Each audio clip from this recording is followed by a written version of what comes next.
Hello, this is the devlog for the week of July 17th for Outrun and Gun. This week was mainly just developing ideas and trying to come up with new ways to implement the aesthetic that I want to look for. This was heavily inspired by the 80s, of course, so I was looking at things like VHS, different filters, and different visual effects that I could do.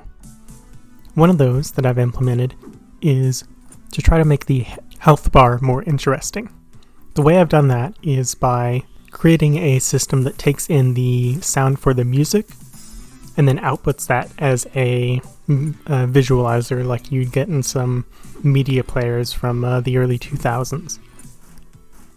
Well, it's not a perfect effect at the moment. I do like how it looks running up and down and makes it so when the music is intense, your health bar is intense, which sort of contributes to that gameplay style. At the moment, it only works for the main stage as it's sort of half implemented, and at the moment, with how the code works, the music is now going to go through the HP bar of the player, which is a bit odd compared to where you'd want it to be, like a audio controller. That's not to say that it doesn't work. It will work fine, and I can still have it go through the music master controller and everything. It doesn't change things too much. It's just an odd place, but I think that is what we'll do for now, at least, as I'm going to continue with this. When we get to multiplayer, we're going to have to do things a little bit differently, but for now, with the single-player implementation, that's how the HP bars are going to work. The other main thing that I've developed this week is working on a new menu. So this is the idea of sort of finding old tapes in an attic.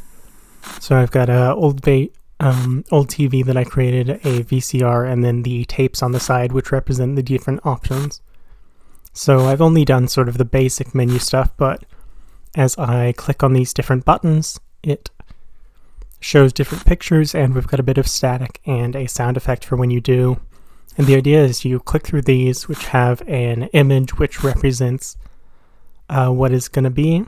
At the moment, it's just famous photos from the 80s with a VHS sort of filter on them.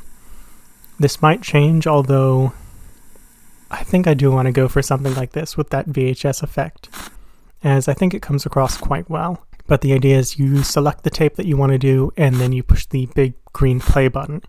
At the moment, I've only implemented the quick start, but as I show this off, it has the loading screen and everything. Unfortunately, with this